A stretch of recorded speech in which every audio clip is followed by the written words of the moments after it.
السلام علیکم ورحمۃ اللہ وبرکاتہ۔ ڈیئر کلاس، کیسے ہیں آپ سب لوگ؟ اللہ تعالیٰ آپ کو خیر و عافیت سے رکھے، ایمان اور صحت کے ساتھ سلامت رکھے، آمین۔ تو ڈیئر اسٹوڈینٹس،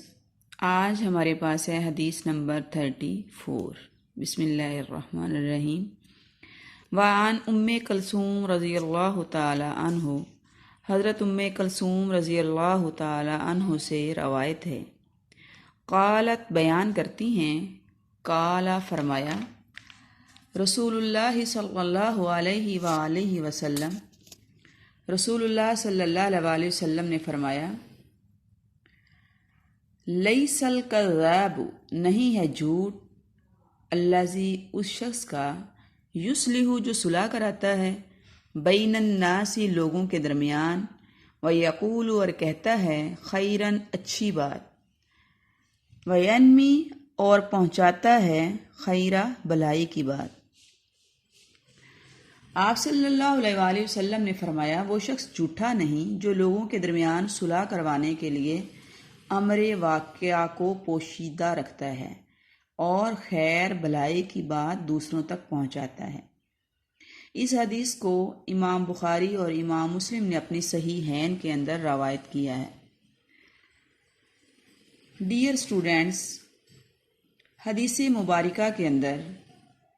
جھوٹ کی استثنائی صورتوں کو بیان کیا جا رہا ہے، یعنی وہ حالات اور وہ صورتیں جہاں جھوٹ بولنا جائز ہو جاتا ہے اور جھوٹ بولنے پر گناہ نہیں، بلکہ وہاں سچ بولنا جرم ہے، سچ بولنا وہاں گناہ ہے۔ حدیث مبارکہ کے اندر دو استثنائی صورتیں، دو مضامین بیان کیے جا رہے ہیں، دو لوگوں کے درمیان، دو گروہوں کے درمیان، دو جماعتوں کے درمیان، دو افراد کے درمیان ناچاکی ہو جانے، جھگڑا ہو جانے، نزاع پیدا ہو جانے کی صورت میں ان کے درمیان صلح کرواتے ہوئے امر واقعہ کو پوشیدہ رکھنا اور جھوٹ کا سہارا لے کر ان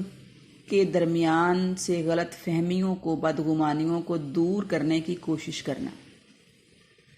اور ایسے ہی اگر کسی کو لڑائی سے بچانا مقصود ہو اور صلح کروانے کے لیے حقیقت حال کو چھپانا پڑے تو وہاں بھی ظلم اور فتنہ سے بچاؤ اور ملکی دفاع کے لیے اصلیت کو چھپانا جائز ہے، جھوٹ بولنا جائز ہے۔ ڈیئر اسٹوڈینٹس، دین اسلام مسلمانوں کو مل جل کر اور صلح اور امن کے ساتھ زندگی گزارنے کا حکم دیتا ہے، لہٰذا اسلام ان تمام محرکات کا سد باب کرتا ہے،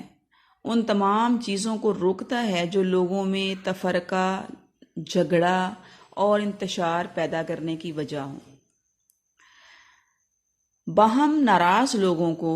ایک دوسرے سے دور رہنے والے لوگوں کے درمیان صلح کروا دینا، یہ بہترین عمل قرار دیا گیا ہے۔ سورہ حجرات کے اندر ہی اللہ رب العالمین نے معاشرتی احکام اور آداب بیان کرتے ہوئے یہ فرمایا کہ اگر دو مسلمان گروہ آپس میں لڑ پڑیں تو دوسرے مسلمانوں کا یہ فرض ہے کہ وہ ان کے درمیان صلح کروا دیں۔ اگر ان میں سے ایک گروہ زیادتی کی طرف مائل ہو تو اس کے ساتھ لڑو یہاں تک کہ وہ اللہ کے حکم کی طرف لوٹ آئے، اور پھر ان میں صلح کروا دو عدل کے ساتھ۔ ایسے ہی زوجین کے درمیان ناچاکی ختم کرنے اور آپس میں صلح کروانے کو بھی قرآن مجید کے اندر پسندیدہ فعل قرار دیا گیا ہے۔ سورہ نساء میں اللہ رب العالمین فرماتے ہیں، وَالصُّلْحُ خَيْرٌ، صلح اچھی چیز ہے۔ اسی طرح کسی کو وصیت کرتے ہوئے یہ ڈر ہو کہ وصیت کرنے والا ایک طرف جانبداری کا رویہ اختیار کرے گا یا کسی گناہ کے کام کی وصیت کرے گا تو اس سلسلہ میں بھی اصلاح کر دینا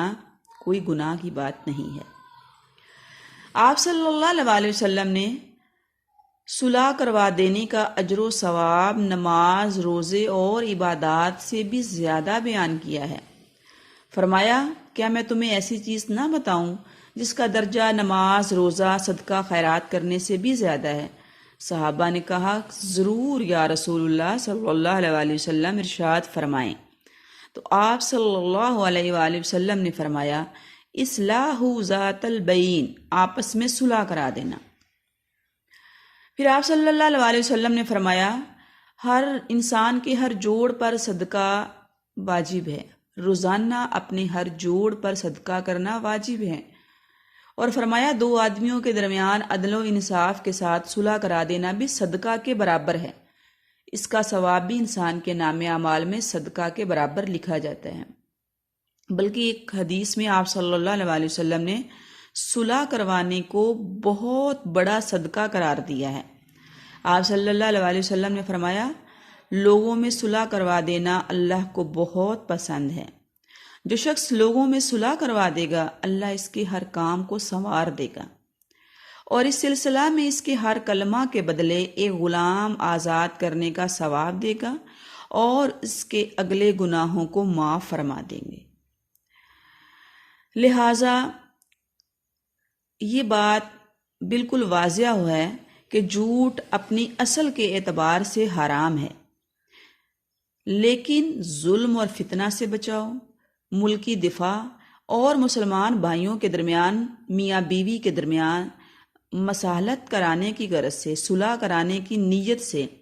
کسی چیز کی اصلیت کو چھپا دینا، یہ جائز ہے، ثواب ہے، نیکی ہے، اور بعض حالات میں تو یہ کام فرض اور واجب ہو جاتا ہے، کیونکہ یہ اصل میں جھوٹ ہے ہی نہیں۔ اس کا مقصد ضرر پہنچانا نہیں، بلکہ کسی دوسرے کو نقصان سے بچانا ہے، محفوظ رکھنا ہے۔ لہٰذا حدیث مبارکہ کے اندر ناراض مسلمانوں کے درمیان صلح کروانے کا حکم دیا گیا ہے، اور لڑائی کے موقع پر، فتنہ کے موقع پر، ظلم کے موقع پر نیکی کی، بلائی کی اور خیر کی بات کہنے اور پہنچانے کا حکم دیا گیا ہے۔ تو ڈیئر اسٹوڈینٹس، اس حدیث مبارکہ میں جھوٹ بولنے کی دو استثنائی صورتوں کا تذکرہ کیا گیا ہے۔ آپ صلی اللہ علیہ وسلم نے جن جن موقعوں پر جھوٹ بولنے کی اجازت دی ہے، وہ حدیث مبارکہ میں 4 بیان کی گئی ہیں۔ نمبر 1، صلح کروانے کے لیے۔ نمبر 2، میاں بیوی کے آپس میں اپنے گھر کے ماحول کو ٹھیک رکھنے کے لیے، جھگڑے سے بچنے کے لیے زوجین آپس میں جھوٹ بول سکتے ہیں۔ علماء کرام نے اس جھوٹ کو معروف جھوٹ میں شمار نہیں کیا، بلکہ اس طرح کے جھوٹ کی اجازت دی ہے جس سے گھر کا ماحول خراب نہ ہو اور زوجین ایک دوسرے کے معاملہ میں غلط فہمی اور بدگمانی کا شکار نہ ہو۔ اسی طرح انسانی جان کی بہت زیادہ قیمت ہے، بہت زیادہ ویلیو ہے۔ اللہ رب العالمین نے انسانی جان کی حفاظت کا حکم دیا ہے، تو اپنی جان بچانے کے لیے بھی جھوٹ بول دینا یہ جھوٹ کی کیٹیگری میں نہیں آتا، اس پر گناہ نہیں، اس پر کوئی عذاب نہیں، بلکہ اللہ کی طرف سے، نبی علیہ الصلوۃ والسلام کی طرف سے اس کی اجازت ہے۔ ایسے ہی جنگ کی صورت میں اور مسلمانوں کو